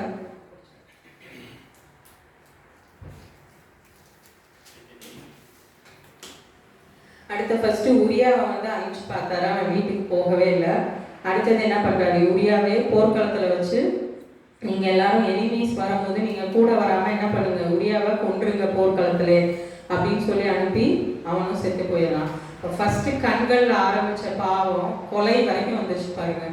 அப்ப நம்ம அடுத்த சோதனை என்னது, பாவத்தினால வருகிற சோதனை தான். அப்ப வந்து அவன் அபிஷேகம் பெற்றிருந்தான், எல்லா வல்லமையோடு இருந்தான். ஆனாலும் ஒரு சிறிய தவறுனால என்ன பண்ணிட்டான், இவ்வளோ பெரிய பாவம் செய்துட்டான். அப்ப அது அடுத்தது என்ன நடந்ததுன்னா, 2 சாமுவேல் 11:27 பாருங்க. துக்கநாள் சென்ற பின்பு தாவீது அவனை அழைத்து அனுப்பி தன் வீட்டிலே சேர்த்து கொண்டான். அவன் அவனுக்கு மனைவியாகி அவனுக்கு ஒரு குமாரனை பெற்றான். தாவீது செய்த இந்த காரியம் கர்த்தரின் பார்வைக்கு பொல்லாததாய் இருந்தது. அடுத்தது என்ன பண்றான், உரியாவை கொலை பண்ணிட்டு அந்த பத்சேபாலை வீட்டிலே வச்சுக்கிறான். அந்த பத்சேபாலை என்ன பண்றான், அவனுக்கு ஒரு குமாரனை பெற்றார். இந்த காரியம் கர்த்தருடைய பார்வைக்கு எப்படி இருந்தது, பொல்லாப்பா இருந்தது. இதே கர்த்தர் தான் ஃபர்ஸ்ட் தாவீதை குறித்து என்ன சாட்சி கொடுக்கிறார், என் இருதயத்திற்கு ஏற்றவன், எனக்கு சித்தமானவைகளை செய்கிறவன், சாமுவேலை வைத்து அபிஷேகம் பண்ணப்பட்ட தாவீது, வல்லமையோடு இருந்த தாவீது இப்ப என்ன சொல்றாரு, அவருடைய பார்வைக்கு பொல்லாதவனாய் மாறிவிட்டார். நம்ம ஞானஸ்தானம் வாங்கியிருக்கலாம், பரிசுத்த ஆவியானவரை பெற்றிருக்கலாம், அநேக நம்முடைய வாழ்க்கை சாட்சின்னு சொல்லியிருக்கலாம், கர்த்தரே நிறைய நேரம் நம்மளை குறித்து சந்தோஷப்பட்டிருப்பாரு. ஆனா நம்ம செய்த சிறு பாவத்தினால என்ன ஆகுது, அது அவர் பார்வைக்கு பொல்லாப்பா இருக்கிறது. அப்ப அடுத்தது என்ன நடந்துச்சு பாருங்க, 2 சாமுவேல் 12:1 அதிகாரம். கர்த்தர் நாத்தானை தாவீதினிடத்தில் அனுப்பினார். இவன் அவனிடத்தில் வந்து அவனை நோக்கி, ஒரு பட்டணத்தில் 2 மனுஷர் இருந்தார்கள், ஒருவன் ஐஸ்வர்யவான், மற்றவன் தரித்திரன். இது வந்து ஒரு நாத்தான் அப்படின்ற ஒரு தீர்க்கதரிசி அனுப்பி தாவீது செய்த பாவத்தை கர்த்தர் உணர்த்துறாரு. ஒரு உவமையா வந்து சொல்றாரு, ஒரு 2 பேர் இருந்தாங்க அப்படின்னு சொல்லி ஒரு கதை மாதிரி சொல்றாரு. அதை நீங்க வீட்டுல போய் வாசிக்கலாம். கடைசியா வந்து 2 சாமுவேல் அதே 12:7 அதிகாரம் பாருங்க, 7வது வசனம் வாசிங்க. நீயே அந்த மனுஷன், இஸ்ரவேலின் தேவனாகிய கர்த்தர் சொல்லுகிறது என்னவென்றால், நான் உன்னை இஸ்ரவேலின் மேல் ராஜாவாக அபிஷேகம் பண்ணி உன்னை சவுலின் கைகளில் தப்புவித்து வாசிங்க.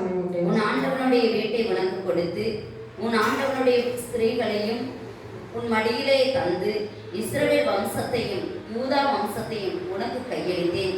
இது போதாதிருந்தால் இன்னும் உனக்கு வேண்டியதை தருவேன். கர்த்தருடைய பார்வைக்கும் பொல்லாப்பான இந்த காரியத்தை செய்து அவருடைய வார்த்தை நீ அசட்டை பண்ணினது என்ன? ஏத்தியனாகிய உரியாவை நீ பட்டயத்தால் மடிவித்து அவன் மனைவி உனக்கு மனைவியாய் எடுத்துக்கொண்டு அவனை அம்மோன் புத்திரரின் பட்டயத்தாலே கொன்று போட்டாய். இப்போதும் நீ என்னை அசட்டை பண்ணி ஏத்தியனாகிய உரியாவின் மனைவி உனக்கு மனைவியாய் எடுத்துக்கொண்டபடியால் பட்டயம் என்றைக்கு உன் வீட்டை விட்டு விலகாதிருக்கும். இப்ப பாருங்க, கர்த்தர் வந்து இந்த நாத்தான் தீர்க்கதரிசி மூலமா என்ன கேட்கிறாரு பாருங்க. இஸ்ரவேல் 7வது வசனத்துல இஸ்ரவேலின் தேவனாகிய கர்த்தர் சொல்லி, நான் உன்னை இஸ்ரவேலெல்லாம் ராஜாவா அபிஷேகம் பண்ணினேனே, சவுலுடைய கைக்கு ஓடிக்கிட்டே இருந்தான், அவனுடைய கைக்கு தப்பு வச்சேனே, உனக்கு வீட்டை கொடுத்து ஸ்திரீகளை கொடுத்து எல்லாவற்றையும் கொடுத்தேனே, இதெல்லாம் உனக்கு போதலையா? நீ போதாது இருந்தாலும் 8வது வசனத்துல பாருங்க, இன்னும் உனக்கு வேண்டியதை தருவேன். கர்த்தருடைய பார்வைக்கு பொல்லாப்பான இந்த காரியத்தை செய்ததுனால் நீ அசட்டை பண்ணினது என்ன? அப்ப எல்லாமே நமக்கு நிறைவா இருக்கும் போது என்ன செய்யறோம்? நம்ம சில நேரம் ஆண்டவரை தேடுறது இல்லை, பாவம் நமக்குள்ள வந்துருது. இப்ப கர்த்தர் இவ்வளவு கேட்கிறார், நீ இன்னும் கேட்டிருந்தா கூட நான் தந்திருப்பேனே, நீ ஏன் இப்படி இவனை கொன்னு உன்னை நீ பாவியாக மாற்றிக்கிட்ட, அதனால இப்ப என்ன ஆகும்? பட்டயம் உன் வீட்டை விட்டு நீங்காது இருக்கும் அப்படின்னு சொல்றாரு. அது குழந்தை பறக்குது, அந்த குழந்தைக்கு என்ன ஆகுதுன்னு பார்ப்போம். 14வது வசனம் அதே இதுல வாசிங்க.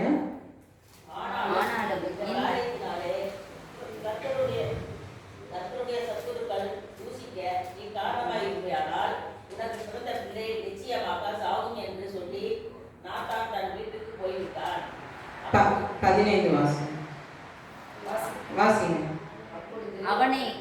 அவனை தரையிலிருந்து எழுந்திருக்க பண்ண இல்ல அது கீழே 15 வாசிங்க. அப்பொழுது கர்த்தர் உரியாவின் மனைவி தாவீதுக்கு பெற்ற ஆண் பிள்ளையை அழித்தார். அது வியாதி ஏற்பட்டு கேவலமாய். அப்ப பாருங்க, ஒரு வியாதி வந்துருச்சு. அந்த குழந்தை ஒரு பாவத்தினால பிறந்த குழந்தை. அதனால அந்த குழந்தை என்ன பாவம் செஞ்சிச்சு பாருங்க. இவங்க தாய் தகப்பன் பண்ண பாவத்தினால அந்த குழந்தைக்கு வியாதி வந்துருச்சு. கடைசியில அது சாகர நிலைமைக்கும் போயிருச்சு. அப்ப இதெல்லாம் தாவீதுக்கு தன்னுடைய இச்சையினால பாவத்தினால வந்த சோதனைகள். அப்போ அந்த தீர்க்கதரிசி உணர்த்திட்டாரு, இதெல்லாம் நீ செய்த பாவம்பா, ஏன் இப்படி செய்யற அப்படின்னு. அதுக்கப்புறம் தாவீது என்ன செய்யறாரு? நம்ம வாழ்க்கையில பாவம் செஞ்சிடும், பாவம் செய்யாதவங்க யாருமே இல்லை, சின்ன சின்ன பாவங்கள் செய்யறோம், இது பெரிய பாவம். ஆனா அதுக்கப்புறம் தாவீது என்ன செய்தாருன்னு பாருங்க. 2 சாமுவேல் 12:16 வாசிங்க. அப்பொழுது தாவீது அந்த பிள்ளை 18 வாசிங்க. 7ஆம் நாளில் பிள்ளை செத்து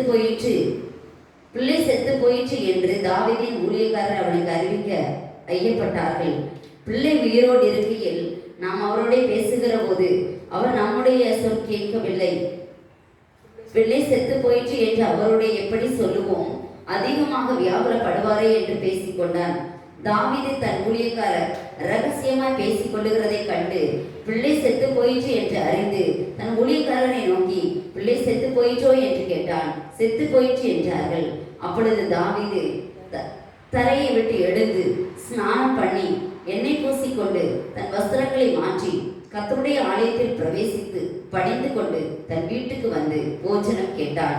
அவன் முன்னே அதை வைத்தபோது புசித்தான். அப்பொழுது அவன் ஊழியக்காரர் அவனை நோக்கி, நீர் செய்கிற இந்த காரியம் என்ன? பிள்ளை உயிரோடு இருக்கையில் உபவாசித்து அழுதி, பிள்ளை மரித்த பின்பு எழுந்திருந்து அசனம் பண்ணுகிறீரே என்றார்கள்.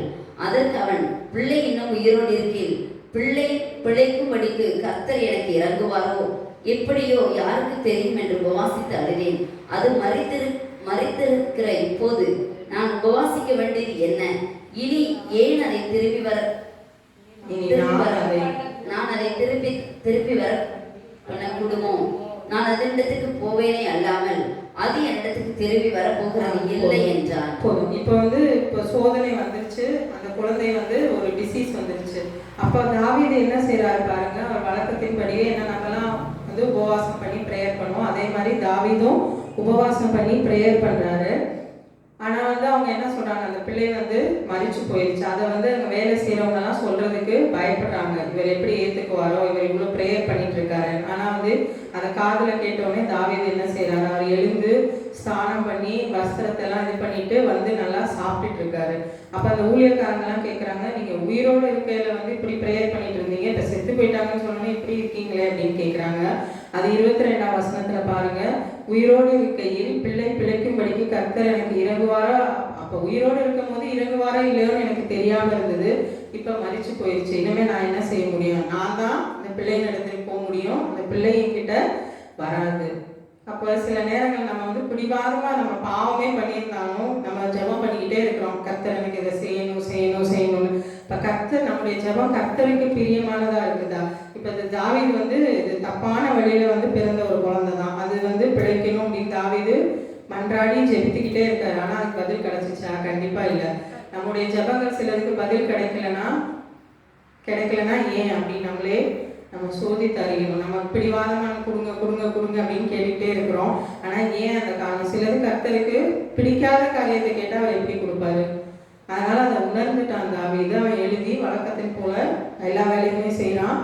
தன் மனதை திடப்படுத்தி கொண்டு என்ன செய்கிறான்? அடுத்த அந்த பிள்ளையின் இடத்துல தான் நான் போக முடியும், அந்த பிள்ளையின் இடத்துல வர முடியாது அப்படின்னு சொல்லிடுறான். முடிவில் என்ன ஆகுறது? நானே சுருக்கமாக சொல்லிடுறேன். 2 சாமுவேல் 12:24 திருப்பி வந்து அதே பத்சேபாள் இடத்துல தான் கர்த்தர் என்ன பண்றாரு? சாலமோனை பிறக்க வைக்கிறார். அதே பாவம் பண்ண அதே பெண் இடத்துல இருந்து தான் என்ன செய்யறாரு? சாலமோனை பிறக்க வைக்கிறார். அந்த சாலமோன் வந்து எப்படி அந்த 24 வாசிங்க. 2 சாமுவேல் 12. தாவீது தன் மனைவியாகிய பத்சேபாளுக்கு ஆறுதல் சொல்லி அவனிடத்தில் போய் அவனுடைய சயனித்தான். அவன் ஒரு குமாரனை பெற்றான். அவனுக்கு சாலமோன் என்று பெயரிட்டாள். அவனிடத்தில் கர்த்தர் அன்பாய் இருந்தார். போதும். இப்ப பாருங்க, சாலமோன் பிறக்கிறான். சாலமோன் இடத்துல கர்த்தர் எப்படி இருக்கிறாரு?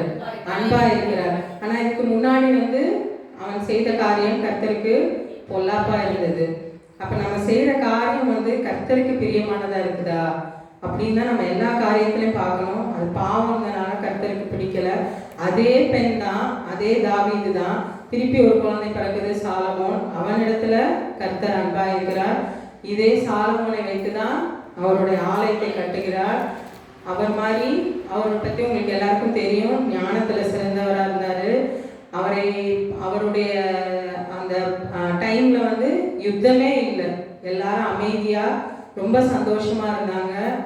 ஏன்னா அது வந்து கர்த்தரால ஆசீர்வதிக்கப்பட்ட குழந்தை. அவனுடைய சந்ததியெல்லாம் பின்னாடி ராஜாக்கள் எல்லாம் வந்தாங்க. அதனால நமக்கு பாவத்தினால் சோதனை வரலாம். ஆனா அது அந்த நேரத்துல நம்ம எப்படி ரியாக்ட் பண்றோம், நம்ம எப்படி ஜெபிக்கிறோம் அப்படின்றதான் முக்கியம்.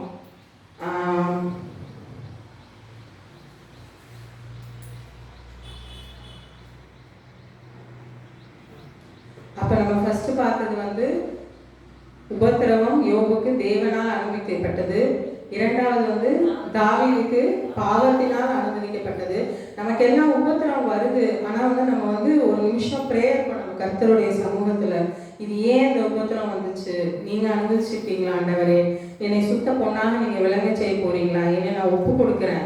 என்னை நீங்க இன்னும் நல்லா ஷைன் பண்ண வைக்க போறீங்கன்னா அதை ஒப்பு கொடுக்குறேன்னா கர்த்தர் வந்து தப்பி செல்ல வழியையும் போக்கையும் உண்டாக்குவார். அவரே நம்ம அடிப்பார், அவரே நம்முடைய காயங்களை கட்டுவார். அது கர்த்தர் கொடுத்த சோதனையா இருந்தா. நம்மளை நாமே வந்து கெடுத்துக்கிட்டோம்னா கர்த்தர் கூட இருக்க மாட்டார். எல்லா நேரத்திலும் எப்படி உங்களுக்கு சோதனைகள் வந்தாலும் எல்லா நேரத்திலும் நம்ம செய்ய வேண்டிய ஒண்ணு கர்த்தரை பிரியப்படுத்தணும், கர்த்தரை தேடணும், கர்த்தருடைய சமூகத்துல இருக்கணும். அடுத்த கடைசியா நான் சொல்லி முடிக்கிறேன். அடுத்த வரும் சோதனைகள் வந்து அதிகாரத்தினால் வருகிற சோதனைகள். இந்த அதிகாரத்தினால யாருக்கு சோதனை வந்துச்சுன்னா இதுவும் உங்களுக்கு தெரியும். எஸ்தர் புத்தகத்தை நிறைய பேர் வாசிச்சிருப்பீங்க. அந்த எஸ்தருக்கு வந்து சோதனை வந்தது. அந்த எஸ்தர் 1வது அதிகாரம் 1வது வசனம் வாசிங்க.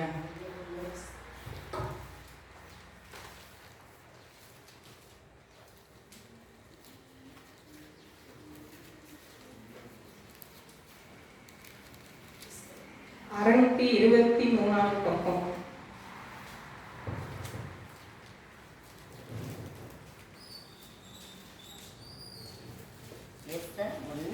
ஒன்று 623. இந்த தேசம் முதல் எத்தியோப்பியா தேசம் வரைக்கும் உள்ள 127 நாடுகளையும் அரசாண்ட அகாஸ்வேருவின் நாட்களிலே சம்பவித்ததாவது. போதும். இந்து தேசம்னா என்னன்னு சொல்லுங்களேன். இந்தியா தான். பைபிள்ல மற்ற கண்ட்ரி பேர்லாம் இருக்கான்னு நமக்கு தெரியல. ஆனா பாருங்க, நம்ம இந்தியா தேசம் இருக்கு, இந்து தேசம். அப்ப கர்த்தர் நம்ம எவ்வளவு பாருங்க அன்பு வைத்திருக்கிற. இந்து தேசம் இருக்கு, திருப்பி இந்த எஸ்தர்ல திருப்பி இந்து தேசம்னு வரும். அப்ப இந்த தேசத்தை அப்பவே வந்து அங்க இருக்கவங்க வந்து அரசாண்டு இருக்காங்க. அப்ப இவர் வந்து ஒரு பெரிய ராஜா, இந்த கதையெல்லாம் உங்களுக்கு தெரியும்னு நினைக்கிறேன். அவங்க ஒய்ஃப் வந்து மதிக்க மாட்டாங்க, அவங்கள வந்து ஏளனப்படுத்திடுவாங்க. திருப்பி ஒரு நல்ல ராஜகுமாரை தேடுவாங்க. அதுக்கு வந்து எஸ்தரும் ஒரு ஆள் அதில் வந்து அவங்கள கூப்பிட்டு போயிருப்பாங்க. இப்போ இந்த எஸ்தர் வந்து அவங்களுக்கு அப்போ வந்து ஒரு சோதனை வருகிறது. எஸ்தரை பற்றி பார்ப்போம். எஸ்தர் 2வது அதிகாரம் 5வது வசனம் பாருங்க. அப்பொழுது சூசான் அரண்மனையிலே பென்யமீனாகிய கீசின் குமாரன் சீமேனுடைய மகனாகிய யாபேரின் குமாரன் மொர்தெகாய் என பேருள்ள ஒரு யூதன் இருந்தான். அவன் பாபிலோன் ராஜாவாகிய நேபுகாத்நேச்சார் யூதாவின் ராஜாவாகிய எகோனியாவை பிடித்து கொண்டு போகிற போது அவனோட கூட எருசலேமில் இருந்து பிடித்து கொண்டு போகப்பட்டவர்களில் ஒருவனாய் இருந்தான். அவன் தன் சிறிய தகப்பன் குமாரத்தியாகிய எஸ்தர் என்னும் அத்சாலை வளர்த்தான். அவளுக்கு தாய் தகப்பன் இல்லை. அந்த பெண் ரூபவதியும் சௌந்தரியம் உடையவளாய் இருந்தாள். அவள் தகப்பனும் அவன் தாய் மரணம் அடைந்த போது மொர்தெகாய் அவளை தன் குமாரத்தியாக எடுத்துக்கொண்டான். இப்போ இந்த எஸ்தர் யாருன்னா ஒரு அனாதை பெண். இந்த மொர்தெகாய் யாருன்னா அந்த அகேஸ்வரு ராஜாவனோட அரண்மனையில் வேலை செய்கிறவங்க. அவங்களோட சிறிய தகப்பன், அவருடைய சித்தப்பா பொண்ணு எடுத்து இவர் வளர்க்குறாரு. இந்த மாதிரி ஒரு பெண் தேவைப்படுது, இந்த மாதிரி ராஜகுமாரத்தியாக பெண் தேவைப்படுதுன்னொடனே என்ன பண்ணுறாங்க, எஸ்தரையும் கூட்டிகிட்டு போய் அவர் அரண்மனையில் விடுறாரு. அப்போ வந்து ஒரு சோதனை வருது, ஒரு உபத்திரம் வருது. எதனாலனா அதிகாரத்தினால, அங்கே இருக்கவங்க பண்ண சில சதிகள்னால யூதர்கள் எல்லாத்துக்குமே ஒரு சோதனை வருது. அது என்ன சோதனைன்னு பார்ப்போம். எஸ்தர் 3வது அதிகாரம் 2வது வசனம். ஆகையால் ராஜாவின் அரண்மனை வாசலில் இருக்கிற ராஜாவின் ஊழியக்காரர் எல்லாரும் ஆமானை வணங்கி நமஸ்கரித்து வந்தார்கள்.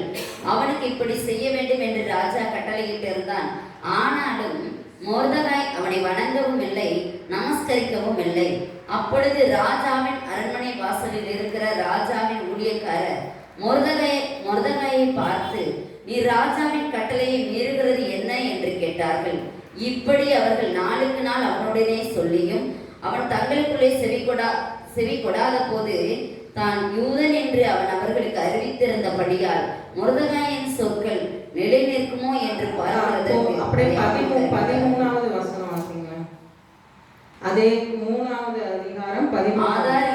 ஆதார் மாதமான 12ஆம் மாதம் 13ஆம் தேதியாகிய ஒரே நாளிலே சிறியோர் பெரியோர் குழந்தைகள் ஸ்திரீகள் ஆகிய சகல யூதரையும் அழித்து கொன்று நிர்மூலமாகவும் அவர்களை கொள்ளையிடவும் அஞ்சற்காரர் கையிலே ராஜாவின் நாடுகளுக்கெல்லாம் கட்டளை அனுப்பப்பட்டது.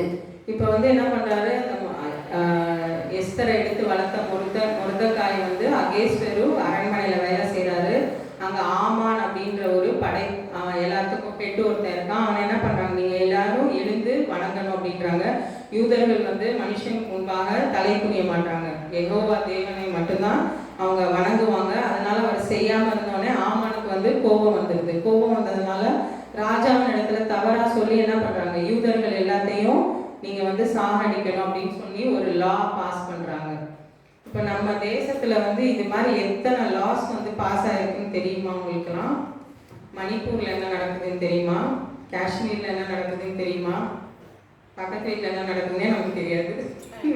இதுல மணிப்பூர்ல என்ன நடந்தா எனக்கு என்ன, காஷ்மீர்ல என்ன நடந்தா எனக்கு என்ன, இது மாதிரி நிறைய சட்டங்கள் அங்க இருக்கு. மணிப்பூர்ல எத்தனையோ ஆயிரக்கணக்கான பேர் செத்து போயிட்டாங்க. பெண்கள்லாம் நிறைய பாதிப்புக்குள்ளாயிருக்காங்க. ஜம்மு காஷ்மீர்ல இப்படிதான். இது மாதிரி நம்ம என்ன சட்டம் பாஸ் பண்ணா நமக்கு என்ன அப்படின்னு இருக்கும். அது ஒரு நாள் நம்மளையும் வந்து கண்டிப்பா பாதிக்கும், நம்மளையும் சோதனைக்கு உட்படுத்தும். இப்போ ஃபர்ஸ்ட் ஜிஎஸ்டி பாஸ் பண்ணும்போது நமக்குலாம் எந்த நாலேஜும் இல்லை. இப்போ வந்து நம்மளே அஃபெக்ட் பண்ணுது. எல்லாம் அனுபவிக்கிறீங்களா? அதே மாதிரி ஏதேதோ சட்டம் இயக்குறாங்க. நான் ராஜாக்களை தள்ளி ராஜாக்களை ஏற்படுத்துகிறவர் ஆண்டவர் தான். அந்த சோதனையிலிருந்து நம்ம தப்பித்து கொள்ளணும்னா என்ன பண்ணணும், நம்ம ஞானமா ஜெபம் பண்ணணும். அப்போ பாருங்க, எஸ்தர் வந்து இந்த சோதனை வருது, யூதர்கள் எல்லாத்தையும் கொலை செய்யணும்னு. அப்ப எஸ்தர் என்ன பண்ணாங்கன்னு பாருங்க. எஸ்தர் 5ஆம் அதிகாரம் 8வது வசனம். அன்றைய தினம் இல்ல 5:8. என் வேண்டுதலை கட்டளையிடவும் என் விண்ணப்பத்துப்படி செய்யவும் ராஜாவுக்கு சுத்தமாயிருந்தால் ராஜாவும் ஆமானும் நான் இன்னும் தங்களுக்கு செய்ய போகிற விருந்துக்கு வர வேண்டும் என்பதே என் வேண்டுதலும் என் விருப்பமும் விண்ணப்பமாயிரு. நாளைக்கு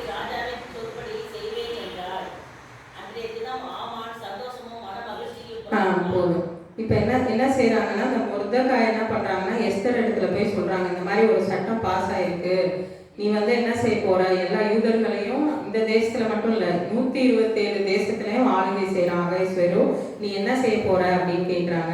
அதற்கு இதுக்கு முன்னாடி அதிகாரத்துலலாம் பார்த்தீங்கன்னா எஸ்தர் என்ன சொல்கிறாங்க, நானாக போக முடியாது, ராஜா கிட்ட போய் எதுவும் கேட்க முடியாது, போர்ட் செங்கோலை நீட்டினா தான் நான் போக முடியும் அப்படின்னு சொல்கிறாரு. அப்போ எஸ்தர் வந்து அதே 5:13 வாசிங்களா.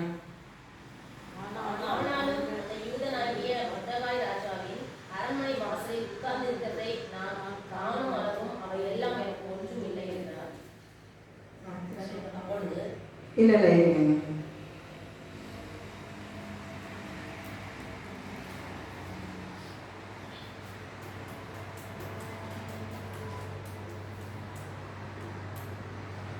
இது வந்து இது எங்கே எனக்கு சரியா தெரியல, நானே சொல்லிடுறேன். அந்த பொர்செங்கோலை நீட்டினால்தான் எஸ்தர் வந்து என்னால் போக முடியும் அப்படின்னு சொல்கிறாங்க. அப்போ வந்து இவர் என்ன சொல்கிறாரு, மொர்தெகாய் வந்து நீ சைலண்ட்டாக இருக்கக்கூடாது, இந்த நேரத்தில் நீயும் ஒரு யூதர் தான், உன்னையும் வந்து இந்த சட்டம் வந்து பாதிக்கும், நீ ராணியாக இருக்கிறனால உன்னை மட்டும் விட மாட்டாங்க, உன்னை நீ எஸ்கேப் ஆகிடலாம்னு நினைக்காத, உன்னையும் கண்டுபிடிச்சிட்டாங்கன்னா யூதர்னு சொல்லாமல் தான் உங்களை உள்ளே சேர்த்துருப்பாங்க, உனக்கும் அந்த பாதிப்பு வரும், அதனால நீ வந்து கண்டிப்பாக ப்ரேயர் நீ வந்து இந்த சட்டத்துக்கு எதிராக போராடணும் அப்படின்னு சொல்கிறாங்க. அப்போ வந்து எஸ்தர் என்ன சொல்கிறாங்க, எங்களுக்காக உபவாசம் பண்ணுங்க, நீங்கள் வெளியில இருந்து ஜெபம் பண்ணுங்க, அந்த ஜெபத்தை வந்து கர்த்தர் கேட்பார் அப்படின்னு சொல்கிறாங்க. அதே மாதிரி எஸ்தர் என்ன பண்ணுறாங்க, எஸ்தர் உபவாசம் உங்களுக்கு எல்லாருக்கும் தெரியும், 3 நாள் என்னது புசியாமலும் குடியாமலும் உபவாசம் செய்தாங்க. அந்த சோதனையில அவங்க என்ன பண்ணாங்க, அவங்களுக்கு என்ன பண்ணுறதுனே தெரியல, ராஜாவின் இடத்துல டைரெக்டாக போய் பேச முடியாது, வெறும் உபவாசம் பண்ணி ஜெபம் தான் பண்ணாங்க. வெளியில இருக்க அவங்க மொர்தெகாயை வச்சு நீங்கள் யூதர்களாக கூடி நீங்களும் ஜெபிங்க அப்படின்னு சொல்கிறாங்க. அப்போ சொல்லும் போது என்ன செய்யுது, ராஜாவின் கண்களில் எஸ்தருக்கு தயவு கிடைக்குது, பொர்செங்கோலை நீட்டுறாரு, உனக்கு என்ன வேணும் அப்படின்னு கேட்குறாரு. அப்போ இந்த மாதிரி ஒரு சட்டம் பாஸ் ஆயிருக்கு, இது வந்து நீங்கள் கேன்சல் பண்ணுங்கன்னு சொல்கிறாரு. அது முடிவு பாருங்க, அந்த மொர்தெகாய்க்கு வந்து தூக்கு மரம் ஆமான் ரெடி பண்ணுறாங்க, அதே தூக்கு மரத்தில் ஆமானே இறந்து போயிடலாம், அந்த சட்டம் எல்லாம் மாற்றிடுறாங்க. எஸ்தர் 10வது அதிகாரம். ராஜாவாகிய அகாஸ்வேரு தேசத்தின் மேலும் சமுத்திரத்திலுள்ள தீவுகளின் மேலும் பகுதியை ஏற்படுத்தினான். வல்லமையும் பராக்கிரமான அவனுடைய எல்லா செய்திகளும் ராஜா பெரியவனாக்கின மொர்தெகாயினுடைய மேன்மையின் விருத்தாந்தரமும் மேதிய பெர்சியா ராஜாக்களின் நடவடிக்கை புஸ்தகத்தில் அல்லவோ எழுதியிருக்கிறது. யூதனாகிய மொர்தெகாய் ராஜாவாகிய அகாஸ்வேருவுக்கு இரண்டாவதானவனும் யூதருக்குள் பெரியவனும் தன் திரளான சகோதரருக்கு பெரியமானவனுமாய் இருந்தான். அன்றியும் தன் ஜனங்களுடைய நன்மையை நாடி தன் குலத்தாருக்கெல்லாம் சமாதானம் உண்டாக பேசுகிறவனுமாய் இருந்தான். முடிவில் பாருங்க, அந்த மொர்தெகாய்க்கு எல்லாரும் மரியாதை செய்கிறாங்க. யூதர்களை யார் கொலை பண்ணணும்னு நினைச்சாங்களோ இந்த மொர்தெகாய் ஒரு யூதர் தான், அவனையே ராஜா வந்து மேன்மைப்படுத்தியும் இருக்கிறாரு. இது 8:17 வசனம் வாசிங்க, மறந்துட்டேன் சொல்றதுக்கு. எஸ்தர் 8:17. ராஜாவின் வார்த்தையும் அவனுடைய கட்டளையும் போய் சேர்ந்த எல்லா நாடுகளிலும் எல்லா பட்டணங்களிலும் யூதருக்குள்ளே அது மகிழ்ச்சியும் களிப்பும் விருந்துண்டு கொண்டாடும் நல்ல நாளுமாய் இருந்தது. யூதருக்கு பயப்படுகிற பயம் தேசத்து ஜனங்களை பிடித்ததினால் அவர்களில் அநேகர் யூத மார்க்கத்தில் அமர்ந்தார்கள். ஃபர்ஸ்ட் பாருங்க, யூதரை கொல்றதுக்கு சட்டம் பாஸ் பண்ணாங்க. ஆனால் வந்து கர்த்தர் என்ன செஞ்சார், அந்த சட்டத்தை முறியடிச்சிட்டாரு. முறியடிச்சோன்னே எல்லாரும் என்ன பண்ணாங்க, யூதரை பார்த்து பயப்படுற காலம் வந்துருச்சு. இப்போ நம்ம வந்து மைனாரிட்டியாக இருக்கிறோம், நம்ம தான் எல்லாருக்கும் பயந்துட்டு இருக்கிறோம், நம்மளை பார்த்து பயப்படும் காலமும் வரும். ஏன்னா நமக்குள் இருக்கிறவர் பெரியவர், நம்மளை பார்த்து பயப்படக்கூடாது, நமக்குள் இருக்கிறவங்க பார்த்து தான் பயப்படணும். இப்போ அந்த மாதிரி காலம் நம்முடைய தேசத்திற்கும் வரும். அவர்களின் அநேகர் யூத மார்க்கத்திலே மாறிட்டாங்களாம். அப்போ நம்ம இந்தியாவில் என்ன செய்யணும், அநேகர் நம்ம ஆண்டவரை ஏற்றுக்கொள்ளணும். அப்போ இந்த மாதிரி சோதனைகள் உங்களுக்கு வருதுன்னா நல்லா ஜெபிங்க. ஏன் இந்த சோதனை வருது, அதிகாரத்தில் உங்களுக்கு அதிகாரத்தினால்னா நீங்கள் சட்டம் இது மட்டும் நினச்சிக்காதீங்க. நீங்கள் ஆஃபீஸ் போகிற இடத்துல, உங்கள் வீட்டில் கூட சில பேர் உங்களை அதிகாரம் செலுத்தலாம். அப்போ இந்த சோதனைகள்லாம் ஏன் வருது நீங்கள் யோசிச்சு பாருங்கள். பாவத்தினாலா, இல்லை கர்த்தர் உங்களுக்கு சாட்சி கொடுத்ததுனாலா, இல்லை நம்மளுடைய பாவம், அதிகாரம், சாட்சி. இதுல எது நீங்க யோசிச்சு நீங்க செயல்படுங்க, ஜெபிங்க, கர்த்தர் வெளிப்படுத்துவார். நம்ம கரெக்டா இப்போ ஒரு கடையில போய் நம்ம வந்து சும்மா போய் எனக்கு அந்த அரிசி கொடுங்க அப்படின்னு சொன்னா கொடுப்பாங்களா? என்ன அரிசி, என்ன கம்பெனி, எத்தனை கிலோ அப்படின்னு சொன்னா தானே கொடுப்பாங்க. அதே மாதிரி நம்ம நிறைய நேரம் என்ன பண்றோம், சும்மா போய் ஆண்டவருடைய சமூகத்துல எனக்கு அது வேணும், இது வேணும், இது வேணும்னு ப்ரேயர் பண்றோம். ஆனா என்ன வேணும், ஏன் விட்டுட்டு எதுனால ஆண்டவரே, கரெக்டா ஸ்பெசிஃபிக்கா நம்ம ப்ரேயர் பண்ண பழகிக்கணும். உங்களுடைய ஜெபத்துல தயவுசெய்து தேசத்துக்காக ஜெபிங்க, பிறருக்காக ஜெபிங்க, எல்லாருக்காகவும் ஜெபிங்க. நிச்சயம் ஏதாவது ஒரு உபத்திரத்தின் வழியா நீங்க கடந்து கொண்டிருந்தாலும் கர்த்தர் அதை நன்மையாக மாற்றுவார். இப்போது உபத்திரம் நல்லது அப்படின்னு எல்லாரும் தைரியமா சொல்லலாமா? உபத்திரம் நல்லதுதான். அதை எப்படி நம்ம பார்க்குறோம், எப்படி அதை எடுத்துக்கிறோம், அதுல கர்த்தருடைய செய்கை எப்படி இருக்குது அப்படின்னு நம்ம உணர்ந்துட்டோம்னா அந்த உபத்திரமும் நல்லதுதான். நம்ம எல்லாரும் கண்டே மூடி ஜெபிப்போம். கர்த்தாவே, தேவனே, ஆண்டவரே, இந்த வார்த்தைக்காக உங்களுக்கு நன்றி செலுத்துகிறோம். தாவீது சங்கீதக்காரன் பாடினது போல, நான் உபத்திரப்பட்டது நல்லது, அதனால் தேவனுடைய பிரமாணங்களை கற்றுக்கொண்டேன். இந்த வசனம் சொல்கிறது போல நாங்கள் ஒருவேளை உபத்திரத்தின் வழியாக கடந்து கொண்டு வந்திருந்தாலும் அதற்காக உமக்கு நன்றி செலுத்துகிறோம் அப்பா. எல்லாமே நன்மையாக கற்ற நீ மாற்றுகிற தேவன். நீர் ஒரு நாளும் தீமை செய்கிற தேவன் அல்ல. சில வேளைகளில் எங்களுடைய அப்பா பாவத்தினாலோ அப்பா இன்னும் அநேக அதிகாரத்தினாலோ ஏதாவது ஒரு பிரச்சனை எங்களுக்கு வந்திருக்கலாம். தகப்பனை, நீங்க சாட்சி கொடுக்கிறதுனால கூட அந்த சோதனை எங்களுக்கு வந்திருக்கலாம் அப்பா. முடிவில் எங்களை சுத்த பொண்ணாக கர்த்தர் விளங்க செய்ய போற கிருபைக்காக உங்களுக்கு நன்றி செலுத்துகிறோம் அப்பா. ஒருவேளை பாவத்தினால அந்த சோதனை வந்திருந்தாலும் நாங்கள் மனம் திரும்பி அந்த பாவத்தை அறிக்கையிட்டு அப்பா ஜெபித்து அதை திருப்பி தொடராதபடிக்கு எங்களை ஒப்பு கொடுக்கிறோம். ஒருவேளை அதிகாரத்தினால எங்களுக்கு உபத்திரம் சோதனை வந்திருந்தாலும் கூட எஸ்தரை போல ஞானமாய் உங்களுடைய சமூகத்துல வந்து கூடி ஜெபிக்க, உபவாசம் இருந்து ஜெபிக்க ஆண்டவரே எங்களுக்கு கற்றுக் கொடுங்கப்பா. எங்களுடைய ஜெபத்தில் இன்றிலிருந்து ஒரு மாறுதல் உண்டாகட்டும். இன்றிலிருந்து ஒரு அற்புதத்தை நாங்கள் காண கர்த்தர் உதவி செய்யுங்கப்பா. இந்த செய்திகளுக்காக உங்களுக்கு நன்றி செலுத்துகிறோம். ஒவ்வொருவரும் கர்த்தர் தொட்டிருப்பீங்க என்று நான் விசுவாசிக்கிறேன். எல்லாருக்கும் அப்பா நான் ஜெபிக்கிறேன். வந்தவர்கள் எல்லாருக்கும் உங்களுக்கு நன்றி செலுத்துகிறோம், துதிக்கிறோம். இயேசுவின் மூலம் ஜெபிக்கிறோம் நல்ல பிதாவே, ஆமென்.